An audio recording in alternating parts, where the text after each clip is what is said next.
Sobre las cámaras de senadores.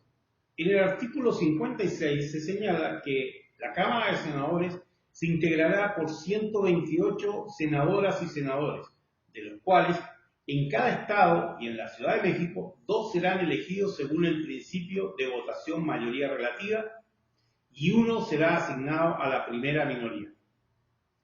Para estos efectos, los partidos políticos deberán registrar una lista con 2 fórmulas de candidatos. La senaduría de primera minoría será la asignada a la fórmula de candidaturas que encabece la lista del partido político que por sí mismo haya ocupado el segundo lugar en número de votos de la entidad que se trate. Las 32 senadurías restantes serán elegidas según el principio de representación proporcional, mediante el sistema de listas votadas en una sola circunscripción plurinominal nacional conformadas de acuerdo con el principio de paridad y encabezadas alternadamente entre mujeres y hombres cada periodo electivo. La ley establecerá las reglas y fórmulas para estos efectos. La Cámara de Senadores se renovará en su totalidad cada 6 años. Por cada senador propietario se elegirá un suplente y para ser senador se requieren los mismos requisitos que para ser diputado, excepto el de la edad, que será en este caso de 25 años cumplidos el día de la elección. Los senadores podrán ser electos hasta por 2 periodos consecutivos y los diputados del Congreso de la Unión hasta por 4 periodos consecutivos. La postulación solo podrá ser realizada por el mismo partido o por cualquiera de los partidos integrantes de la coalición que los hubieran postulado, salvo que hayan renunciado o perdido su militancia antes de la mitad de su mandato.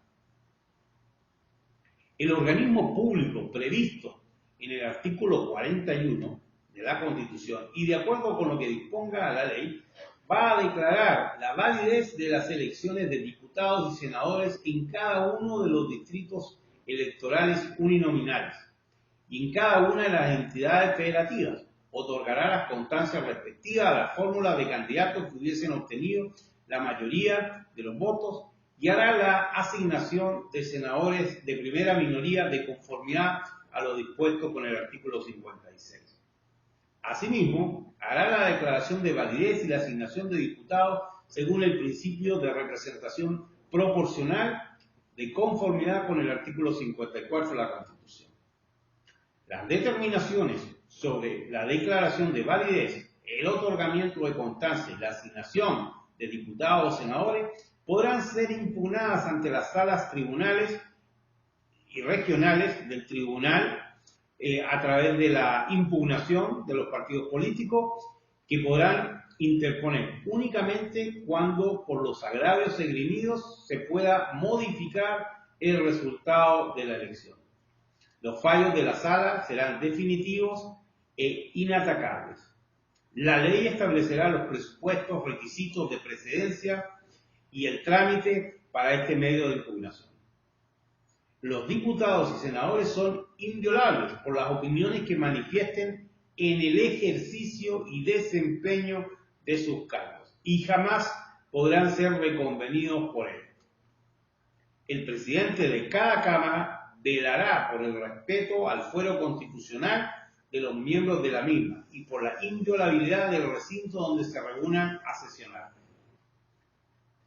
Los diputados y senadores propietarios durante el periodo de su encargo no podrán desempeñar ninguna otra comisión o empleo de la Federación o de las entidades federativas por los cuales disfruten sueldo, sin licencia previa de la Cámara respectiva, pero entonces cesarán en sus funciones representativas mientras dure la nueva ocupación. Las mismas reglas se observará con los diputados y senadores suplentes cuando estuviesen en ejercicio. La infracción a esta disposición será castigada con la pérdida del carácter de diputado o senador.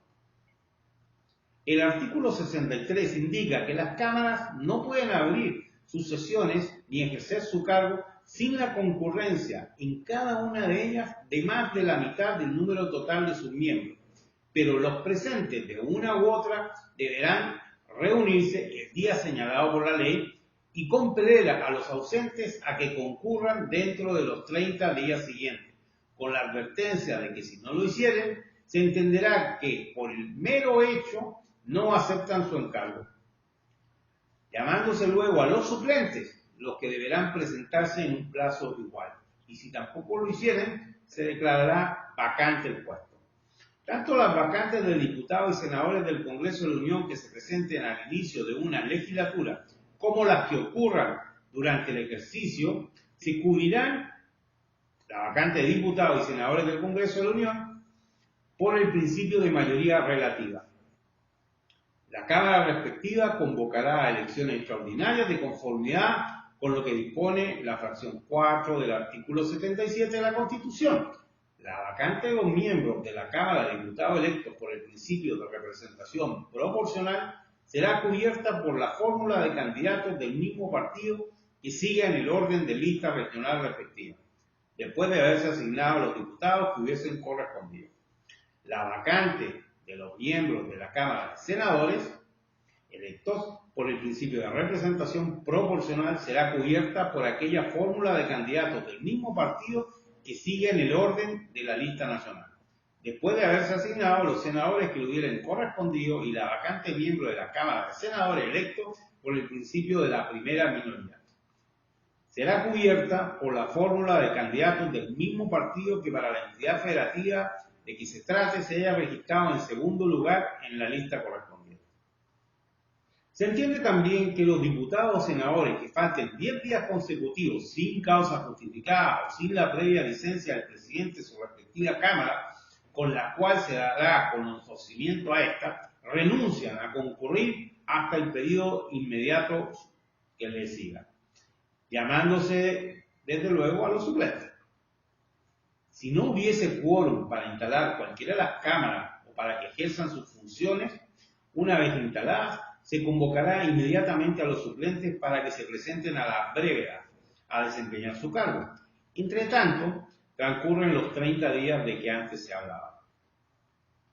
Incurrirán en responsabilidad y se harán acreedores de sanciones que la ley señale quienes, habiendo sido electos como diputados o senadores, no se presenten sin causa justificada a juicio de la Cámara respectiva, a desempeñar el encargo dentro del plazo señalado. También incurrirán en responsabilidad, que la misma sancionará, los partidos políticos nacionales que, habiendo postulado candidatos en una elección para diputados o senadores, acuerden que sus miembros que resultaren electos no se presenten a desempeñar las funciones.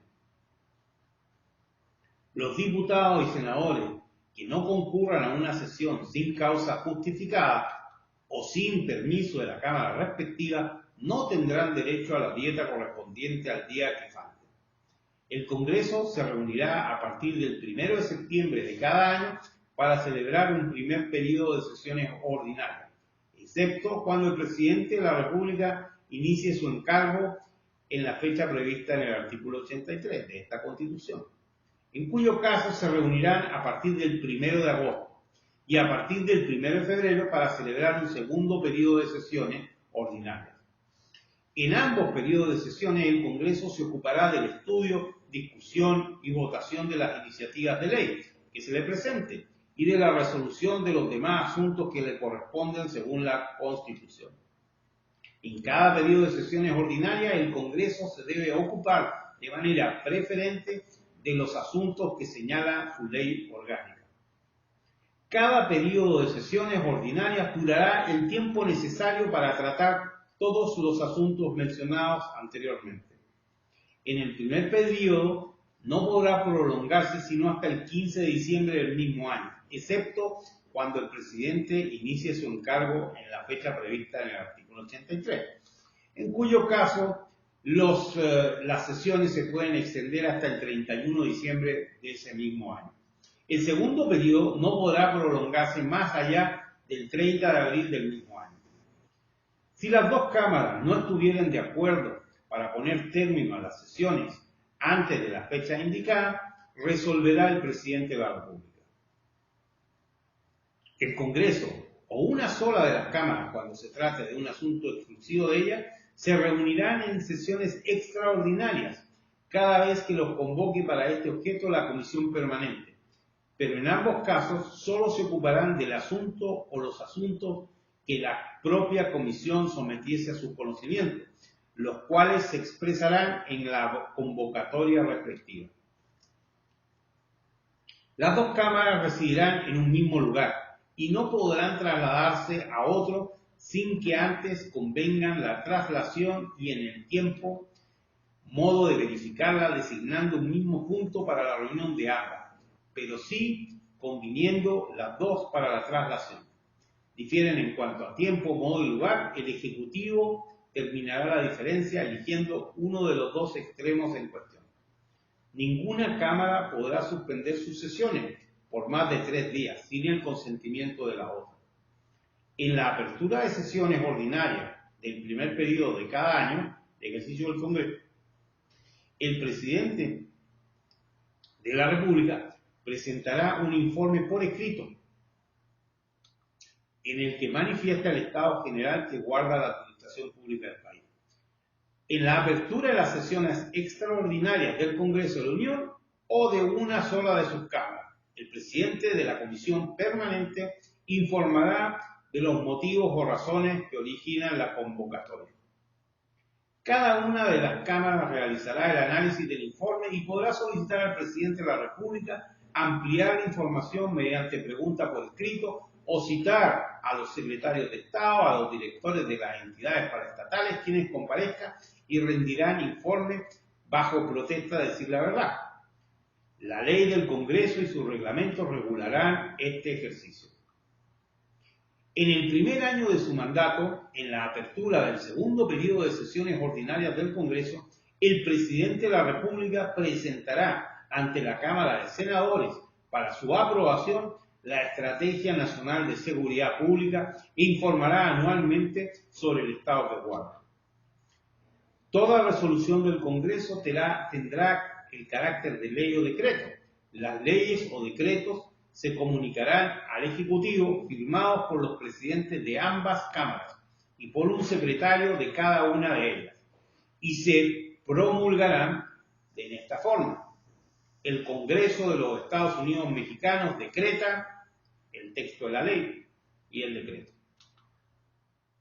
El Congreso expedirá la ley que regula su estructura y funcionamiento interno. La ley determinará las formas y procedimientos para la agrupación de diputados, según su afiliación de partido, a efecto de garantizar la libre expresión de las corrientes ideológicas representadas en la Cámara de Diputados. Esta ley no podrá ser vetada ni necesitará de promulgación del Ejecutivo Federal para tener vigencia.